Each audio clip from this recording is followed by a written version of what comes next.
Magandang umaga mga karden. Ito muli si Sardinerong Pastor, Bilardo Guerrero. Welcome po sa ating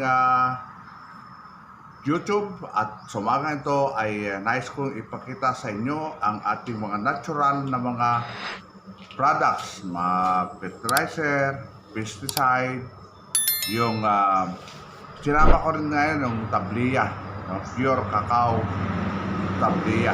So ipapakita ko rin sa inyo mamaya yung sinasabi kong pure cacao na tablia. Sa mga ito, gusto kong i-present sa inyo ang ating fermented fruit juice, no? Ito ay isang juice extracted from prutas like pakwan, meron tayong papaya, meron tayong molasses, at meron din tayong yung mangga, no? Ito ay gamitin natin na pang-abono, no? 2 spoon per 1 liter of water, at pwede natin i-spray or idilig sa ating mga tanim, no? Ito rin yung fermented plant juice na galing naman ito sa mga dahon ng malunggay, ng madre cacao, ng kangkong, at meron ding molasses, no? 1:1 yan kung ano ang ratio ng kung anong percentage or kilogram na mayroon yung ating mga main ingredients. Ganun din ang dami nung timbang nung ating molasses. O pagsaka doon ay magamit din natin ng maayos doon sa ating mga tanim. Karon din, ito naman yung ating pesticide. Hindi ko pa siya na-harvest, pero dapat itong harvestin dahil may gitna itong 6 weeks, may gitna isang buwan, no? Supposed to be ito ay aking i-harvest last July 29.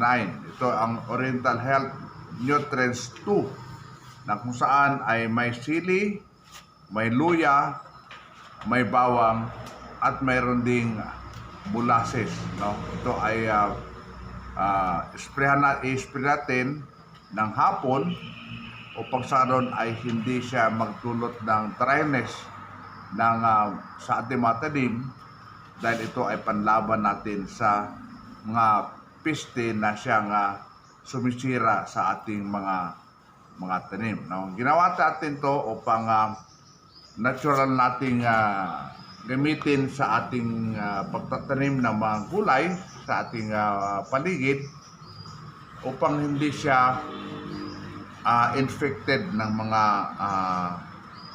mga synthetic na chemicals at fertilizer na siyang makakasira sa ating kalusugan, makapagdudulot ng seryosong sakit. Kaya tiningkais ko ang lahat na tayo ay magtanim sa natural na kaparaanan upang malayo sa anumang mabibigat na suliranin sa kalusugan ang ating sarili at ang ating pamilya.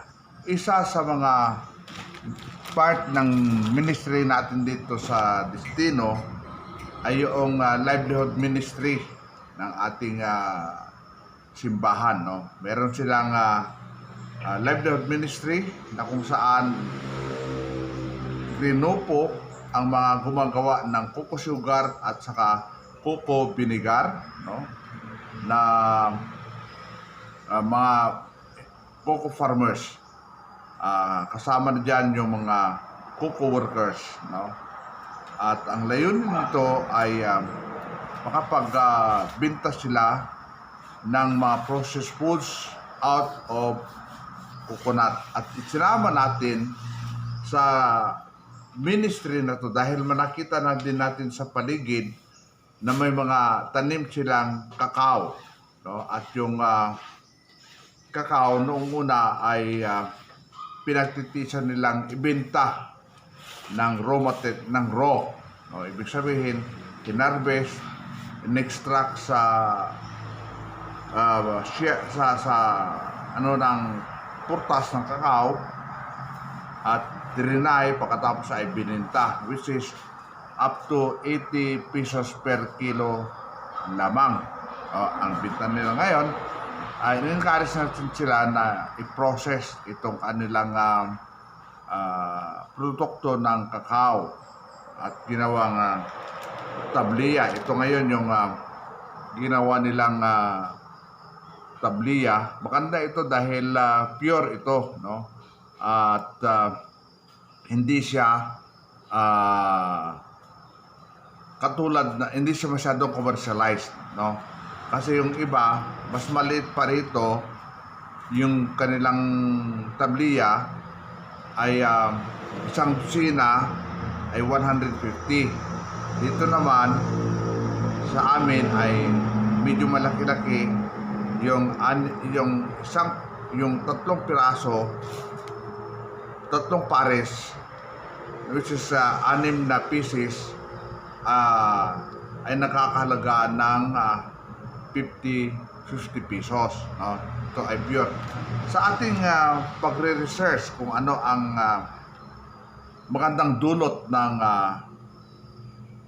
tabliya, nakita natin na ito pala ay mabisa sa pagpapababa ng blood pressure. No? Kung nararamdaman natin na tumaas yung blood pressure natin, katulad ko na dumaan sa stroke 2 beses, ay maganda pala ito, no? So dapat itong regular, pero hindi siya instant na pag mataas ang BP natin ay inom pa agad, hindi.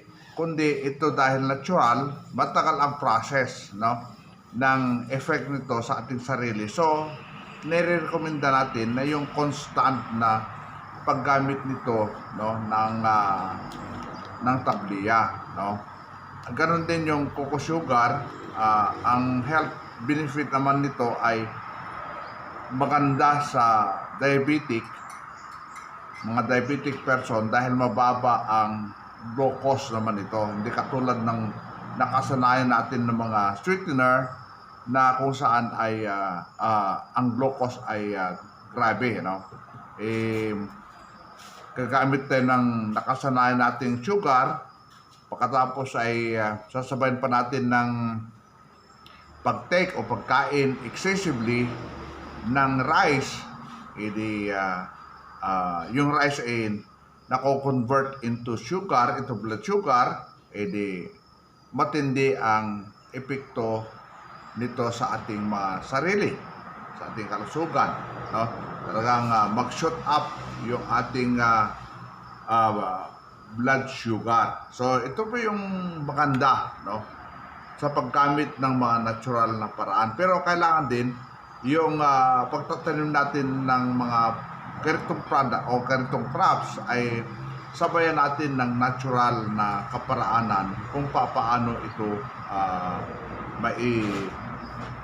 may tatanim, mapapalago, mapapakinabangan, ma-harvest natin dahil may mga residue yung in-spray natin, yung inabuno natin na commercialized sa mga tanim natin, na pag hinarvest ay nandun pa yung mga may mga segments pa ng ginamit nating abono at spray sa mga tanim natin, at pagkatapos ay kakainin natin. So ma-absorb yun ng ating biological system. So napakanda na matutunan din natin ang kahalagahan ng natural na pagtatanim. Dito po sa Destino, dahil tayo po ay magbubukas ng kinder school at na regularly ay nandito na kami na titira, kung kaya't nakiusap tayo sa isang membro na malapit lang dito sa ating parsonage, kung maaring tayo ay mag-garden sa isang portion ng kanyang lupa na hindi naman nila nako-cultivate.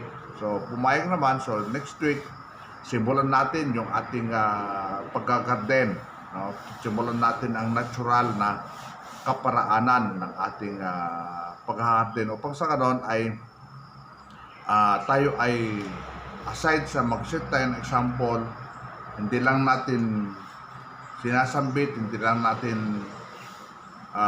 lang siya talk of the mouth, kundi talagang makita sa action, makita sa ating ginagawa yung kahalagahan ng paghaharden, no? Kasi nawala na yung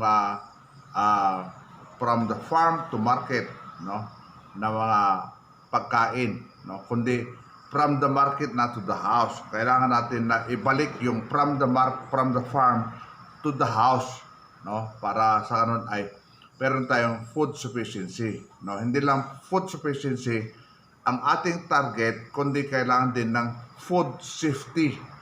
Kasi ang kahalilin nito, yung kawalan ng food security or food safety ay mabigat na gastusin sa family. So, in-encourage ko po sa lahat na tayo ay mag-garden naturally.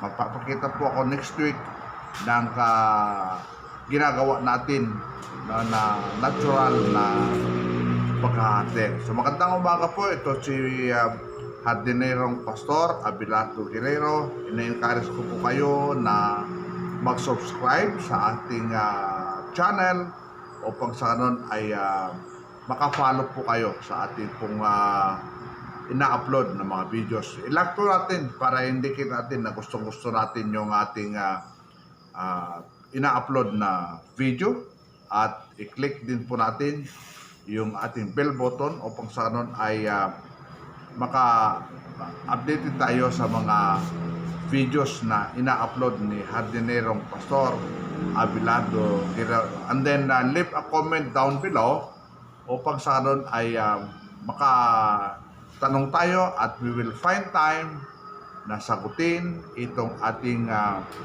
mga concerns po ninyo, nais po ninyong iparating, lalo na kung mag-leave kayo ng comment para ako ay maturuan sa pag-improve ng natural na kaparaanan ng pagkakatid. So, God bless po sa lahat and see you sa next video natin.